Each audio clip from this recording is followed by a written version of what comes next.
ഏവർക്കും നമസ്കാരം. പുതിയൊരു വീഡിയോയിലേക്ക് ഏവർക്കും സ്വാഗതം. അപ്പൊ ഞാനും അമ്മയും കൂടെ ഇപ്പൊ നിൽക്കുന്നത് നമ്മുടെ പറമ്പിലാണ്. പറമ്പിൽ നിന്നിട്ട് ഞങ്ങളിത് കാന്താരി മുളക് ഇങ്ങനെ പറിച്ചുകൊണ്ടിരിക്കും അല്ലേ? ഇവിടെ ഇങ്ങനെ കുറെ കാന്താരി ഉണ്ട്. അപ്പൊ കാന്താരി മുളക് പറിച്ചിട്ട് ഈ കാന്താരി മുളക് പറിക്കുക മാത്രമല്ല കേട്ടോ, ഇന്നത്തെ വീഡിയോയ്ക്കകത്ത് നമ്മൾ മൂന്നാല് കാര്യങ്ങൾ പറയുന്നുണ്ട്. ഒന്നാമത്തെ കാര്യം എന്താ വെച്ചിട്ടുണ്ടെങ്കിൽ, നമ്മൾ കാന്താരി പലപ്പോഴും നട്ടാൽ നല്ല കാന്താരി മുളക് ഉണ്ടാവണമെന്നില്ല, നന്നായിട്ട് ഉണ്ടാവണമെന്നില്ല. അപ്പൊ നന്നായിട്ട് കാന്താരി മുളക് തഴച്ചു വളരാൻ പറ്റിയ ഒരു ടിപ്പുണ്ട്. പിന്നെ മറ്റൊന്ന്, കാന്താരി മുളക് നമ്മളിപ്പോ കടയിൽ കൊണ്ട് കൊടുത്താൽ വലിയ പൈസയൊന്നും കിട്ടണമെന്നില്ല അല്ലെ? ശരിക്കും ഈ സാധനത്തിന് നല്ല വിലയുണ്ട്, നന്നായിട്ട് നല്ല വിലയുള്ള സാധനമാണ്. പക്ഷേങ്കിൽ കടയിൽ കൊണ്ട് കൊടുത്താൽ അവര് വലിയ വിലയൊന്നും നമുക്ക് തരത്തില്ല. അപ്പോ അതിന് പകരമായിട്ട് ഈ കാന്താരി നമുക്ക് എന്ത് ചെയ്യാം, നമ്മുടെ ഈ സീസൺ കഴിഞ്ഞ പിന്നെ അല്ലെങ്കിൽ ടൈം കഴിഞ്ഞ കാന്താരി കിട്ടത്തുമില്ല, അത് വേറെ കാര്യം. അപ്പൊ ഈ കാന്താരി സൂക്ഷിക്കാൻ പല മാർഗങ്ങളുണ്ട് അല്ലെ? പല രീതിയിൽ നമുക്ക് കാന്താരി സൂക്ഷിച്ചു വെക്കാം. അപ്പൊ ആ പല രീതികളാണ് കാണിക്കുന്നത്, ഒരു രീതിയല്ല, പല രീതികൾ. നമ്മുടെ പറമ്പിലൊക്കെ ഇഷ്ടം പോലെ ഉണ്ടാകുന്ന ഒരു സാധനമാണ് ഈ കാന്താരി മുളക് എന്ന് പറയുന്ന ഒരു സാധനം. പക്ഷെ അത് ഭയങ്കര ഔഷധ ഗുണമുള്ള സാധനമാണ്. പല രോഗത്തിനും കാന്താരി മുളക് നല്ലതാണ്. പക്ഷെ അതൊരു സീസണിൽ ഇങ്ങനെ ഉണ്ടായി വന്നു കഴിയുമ്പോൾ നമ്മൾ ഈ കാന്താരി എല്ലാം കൂടെ നമ്മൾ എന്ത് ചെയ്യുമെന്ന്, കുറേയൊക്കെ പണ്ടൊക്കെ ഞാനാണെ കുറെ എന്നൊക്കെ ഞാൻ പറിച്ച് എന്തെങ്കിലും കൊണ്ട് കൊടുക്കാറുണ്ട്. 1 കിലോ കാന്താരിയൊക്കെ ഞാൻ പറിക്കുമായിരുന്നു, പറിച്ചു കൊണ്ട് കൊടുക്കാൻ. നമുക്കൊരു നിസ്സാര പൈസയെ അവർ തരുള്ളൂ. പക്ഷെ നമ്മൾ വാങ്ങിക്കാൻ ചെല്ലുമ്പോൾ 1000 രൂപ വരെ 1 കിലോ കാന്താരിക്ക് വന്നിട്ടുണ്ട്. എല്ലാ വീട്ടിലെയും പറമ്പിലുണ്ട് കാന്താരി മുളക്. പിന്നെ അതിലും പ്രത്യേകിച്ചൊരു കാര്യം ഞാൻ പറയാം, ഈ പക്ഷികൾ തിന്നു വെച്ചിട്ടില്ല കാന്താരി ഉണ്ട്, അത് ഇഷ്ടം പോലെ ഉണ്ടാവും. നമ്മൾ നടുന്നതിനെക്കാട്ടി കൂടുതൽ എവിടെ അങ്ങനെ ആ പറമ്പിലുണ്ടാവുന്നു. ഞാനിപ്പോ കാന്താരി നടാറില്ല, പക്ഷെ ഇവിടുത്തെ പറമ്പ് മുഴുവൻ കാന്താരി. അപ്പൊ ഒരു ടിപ്പ് പറഞ്ഞു തരാം. എന്താന്ന് ചോദിച്ചിട്ടുണ്ടെങ്കിൽ, നമ്മൾ കാന്താരിയുടെ മിക്കവാറും അമ്മയുടെ കയ്യിലിരിക്കുന്ന കാന്താരിയാണ് കേട്ടോ കാണിക്കാം. അപ്പൊ കാന്താരി നടുമ്പോ നിങ്ങൾ പലപ്പോഴും നമ്മൾ ചെയ്യുന്ന നല്ല പഴുത്ത കാന്താരി നോക്കി നമ്മൾ പാകും അല്ലെ? പാകിയിട്ട് നമ്മൾ പറിച്ചു നടുവാണ് ചെയ്യുന്നത്. പക്ഷെ അങ്ങനെ പറിച്ചു നട്ടാൽ ഉണ്ടാകുന്ന കാന്താരിനേക്കാളും കൂടുതൽ കാന്താരി ഉണ്ടാകുന്ന എങ്ങനെയാ വെച്ചിട്ടുണ്ടെങ്കിൽ, അമ്മ പറഞ്ഞ പക്ഷിക്കാഷ്ടത്തിന്റെ അകത്തുനിന്ന് അല്ലെ? പക്ഷികള് ഈ കാന്താരി മുളക്, അപ്പൊ നമ്മളൊരു കാര്യമുണ്ട്, മൊത്തം പറിക്കരുത്, കുറച്ച് പഴുക്കാനായിട്ട് നിർത്തിയേക്കണം അല്ലെ? പക്ഷിക്കും കൂടെ തിന്നാനായിട്ട് നിർത്തിയേക്കണം. അപ്പൊ അങ്ങനെ ഉണ്ടാകുന്ന തൈ പറിച്ചിട്ട് അത് നമ്മൾ നടണം. ഇതുപോലെ ഇതൊക്കെ അങ്ങനെ നട്ട തൈയാണോ? ഇതൊക്കെ തന്നെ കിളുത്താണ്. അപ്പൊ നമുക്ക് പല രീതിയിലും ഈ കാന്താരി സൂക്ഷിക്കാം. ഇപ്പോഴൊരു സമയമാണ്, ഇപ്പൊ ഈ മകരം കുംഭമാസമൊക്കെ ആകുമ്പോ കാന്താരി ഒക്കെ ഉണങ്ങിപ്പോകുന്ന ഒരു സമയമാണ്. അപ്പൊ ഉള്ള കാന്താരി നിങ്ങൾ പറിച്ചിട്ട് അത് സൂക്ഷിക്കുന്നത് എങ്ങനെയാണെന്ന് നമുക്ക് കാണിക്കാം. അതുപോലെ തന്നെ കാന്താരി മുളക് എന്ന് പറഞ്ഞാൽ നമുക്കൊരു മാങ്ങായും കാന്താരിയും ഒക്കെ ചമ്മന്തി അരച്ചാലുണ്ടല്ലോ ഭയങ്കര രുചിയാണ്. ചെമ്മീനും കാന്താരി. മിനിഞ്ഞാന്ന് ഇവൻ രാത്രി ചെമ്മീൻ മേടിച്ചോണ്ട് രാത്രിയിൽ മീൻ മറുത്തൊക്കെ ഉണ്ടായിട്ട് പറഞ്ഞു, അമ്മേ ആ ചെമ്മീനും കാന്താരിയും കൂടെ വെച്ചാൽ എനിക്ക് ചതച്ചൊരു ചമ്മന്തി തരാൻ പറഞ്ഞു. ഞാൻ നല്ല ചുവന്നുള്ളിയൊക്കെ വെച്ചിട്ട് ചതക്ക, ഒരുപാട് അരയരുത്, ചതച്ചിങ്ങടുത്തൊരു പച്ച വെളിച്ചെണ്ണ ഒഴിച്ചാലുണ്ടല്ലോ വേറെ ഒരു കറിയും വേണ്ട ചോറിന്. അമ്മ അപ്പൊ നമ്മള് കാന്താരി മുളക് പല രീതിയിൽ നമ്മൾ സൂക്ഷിച്ചു വെക്കുമല്ലോ. അപ്പൊ അമ്മ കുറെ രീതിയിൽ സൂക്ഷിച്ചു വെക്കാറുള്ളതിന്റെ മാർഗങ്ങൾ നമുക്ക് ഒന്നൊന്നായിട്ട് അങ്ങ് പറയാം അല്ലെ? അപ്പൊ ഒന്നാമത്തെ രീതി എന്ന് പറഞ്ഞാൽ ഏറ്റവും എളുപ്പമുള്ളത് നമ്മൾ കാന്താരിമുളക് കുറെ നമുക്കിപ്പോ കിട്ടിയിട്ടുണ്ട്. ആ കാന്താരിമുളക് നമ്മൾ കേടുകൂടാതെ സൂക്ഷിക്കുന്നത് എങ്ങനെയാ വെച്ചാൽ, നമ്മൾ ആദ്യം കുറെ വെള്ളം അടുപ്പേ വെച്ചിട്ട് ആവശ്യമുള്ള വെള്ളം വെച്ചിട്ട് നന്നായിട്ട് കാന്താരിമുളകിന്റെ അളവനുസരിച്ച് വെള്ളം വെച്ചാൽ മതി. വെച്ച് നന്നായിട്ട് തിളപ്പിക്കുക. തിളപ്പിച്ചിട്ട് ആ വെള്ളം അങ്ങ് വാങ്ങി വെക്കണം. വാങ്ങി വെച്ചിട്ട് ഈ കാന്താരിമുളക് അങ്ങോട്ട് ഇട്ടിട്ട് 1 മിനിറ്റിനകം ഈ കാന്താരി കോരി എടുക്കണം. വെള്ളത്തിൽ ഇട്ടേക്കരുത്, ഇട്ടിട്ട് അപ്പൊ തന്നെ വെള്ളം തോന്നുന്നു നമ്മൾ വെയിലത്ത് വെച്ച് നന്നായിട്ട് ഉണക്കിയിട്ട് അത് പൊടിച്ച് നമ്മൾ കാറ്റ് കയറാതെ കുപ്പിക്കകത്തിട്ട് അടച്ചു വെച്ചാൽ നമുക്ക് പല കറികൾക്കും ഈ കാന്താരി പൊടി ചേർക്കാം. നല്ല രുചിയാണ് ഈ അങ്ങനെ ഉണ്ടാക്കുന്ന കാന്താരി. അതായത് നമ്മള് സാധാരണ മുളക് പൊടി ചേർക്കുന്ന പോലെ തന്നെ കാന്താരി മുളകിന്റെ പൗഡർ അല്ലെ? അപ്പൊ കാന്താരി മുളകിന്റെ പൗഡർ ഉണ്ടാക്കാൻ വളരെ ഈസിയാണ് അല്ലെ? അപ്പൊ അങ്ങനെ നമുക്ക് ടിന്നിന്റെ അകത്ത് അടച്ചു വെച്ചിട്ടുണ്ടെങ്കിൽ എത്ര നാൾ വേണേലും ഇരുന്നോളും അല്ലെ? അപ്പൊ ഇനി അടുത്ത നമ്മൾ വേറെ രീതി നമുക്ക് കാന്താരിമുളക് സൂക്ഷിക്കാന്ന് വെച്ചാൽ, ഈ കാന്താരിമുളക് പറഞ്ഞാൽ അത് ഒരുപാട് മൂക്കരുത്. ഈ കാന്താരി ഒരിളം മൂപ്പിനോടുകൂടി നമ്മൾ ഈ കാന്താരി പറിച്ചിട്ട് നമ്മളൊരു ചെറിയ സൂചി പോലെ ചെറിയ കമ്പിക്ക് ഈ കാന്താരിമുളക് അവിടെ ഇവിടെയൊക്കെ ഒന്ന് കുത്തണം.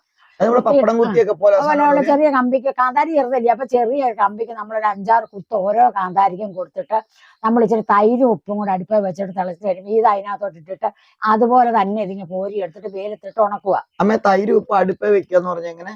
ഒന്ന് തിളപ്പിക്കണം. നമ്മൾ ചട്ടിക്കകത്ത് തൈര് ഒഴിക്കണം, ഉപ്പ് ഇടണം, എന്നിട്ട് തീ കൊടുക്കണം. വെള്ളം ഒഴിക്കരുത്.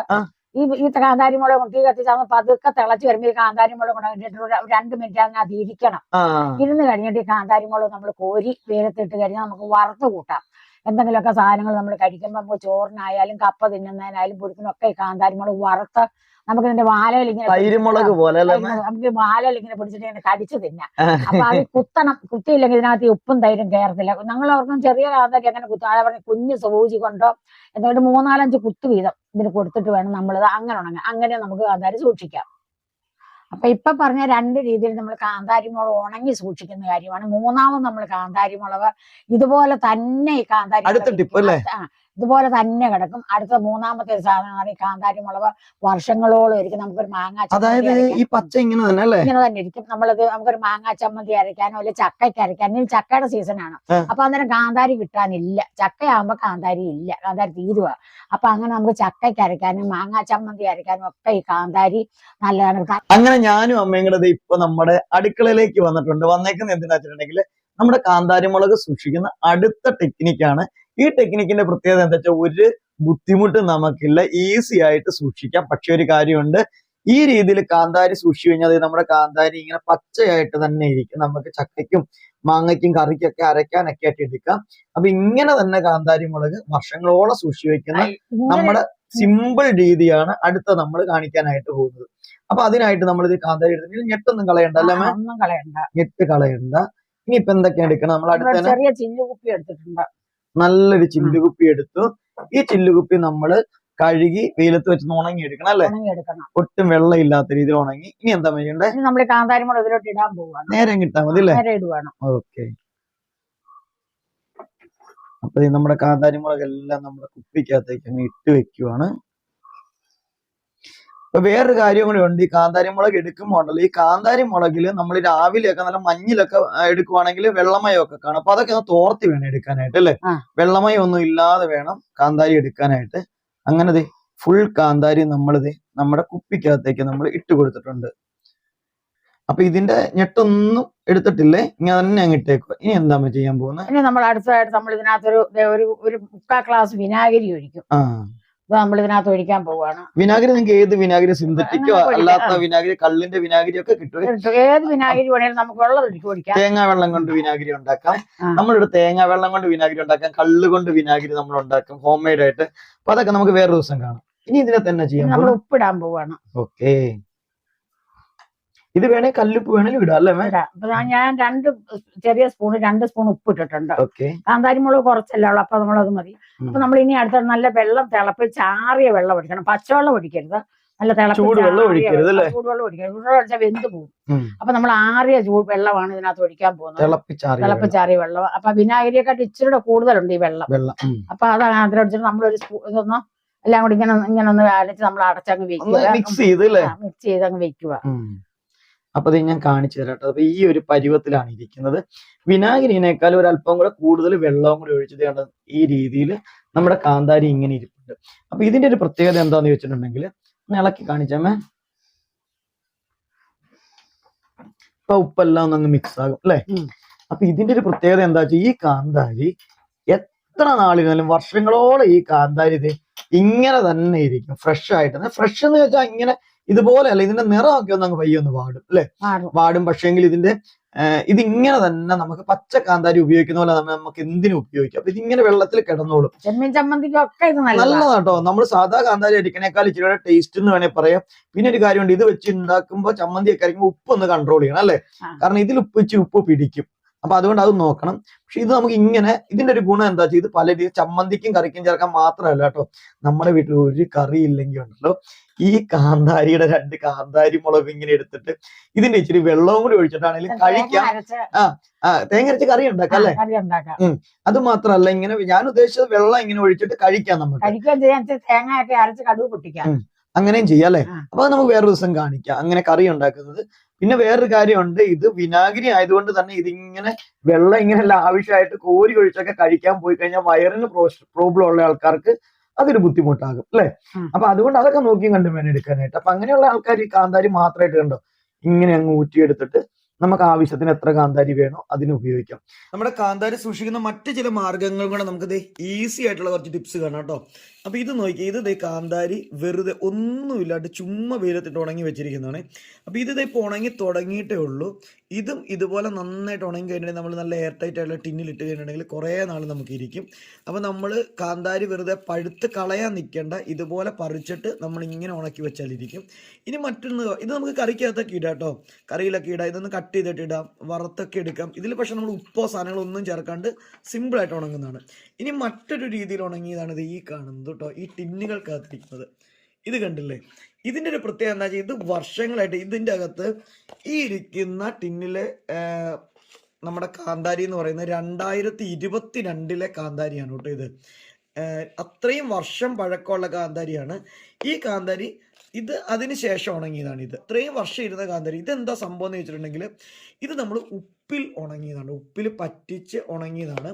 ഇപ്പൊ അമ്മ പറഞ്ഞില്ലേ, നമ്മൾ ഇങ്ങനെ കുത്തിയിട്ടൊക്കെ ഉപ്പിന്റെ അകത്ത് തൈരിന്റെ അകത്ത് നമ്മളിട്ട് മുളക് സൂക്ഷിക്കുന്ന കാര്യം പറഞ്ഞല്ലോ, അതുപോലെ തന്നെ തൈരൊന്നുമില്ല. ഇത് സിമ്പിളായിട്ട് നമ്മൾ ഉപ്പിന്റെ അകത്ത് പറ്റിച്ചെടുത്തിട്ടുള്ള കാന്താരിയാണ്.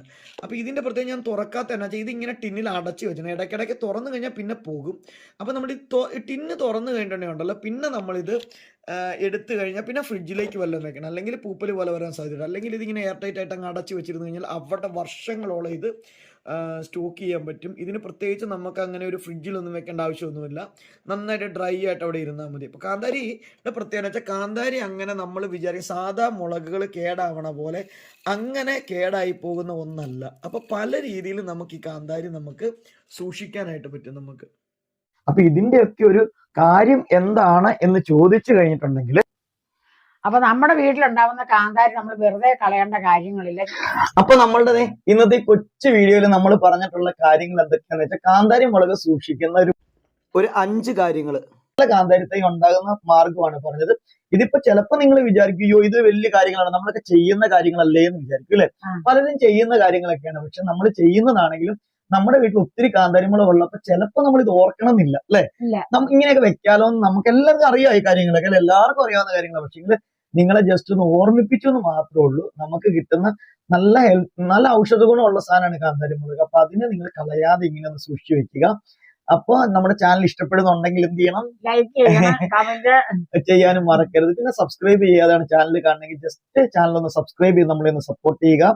അതോടൊപ്പം തന്നെ നമുക്ക് വീണ്ടും അല്ലെ മറ്റ് വീഡിയോസ് ഒക്കെ ആയിട്ട് അടുത്ത ദിവസങ്ങളിൽ വീണ്ടും കാണാം അല്ലെ. എല്ലാവർക്കും നന്ദി, നമസ്കാരം.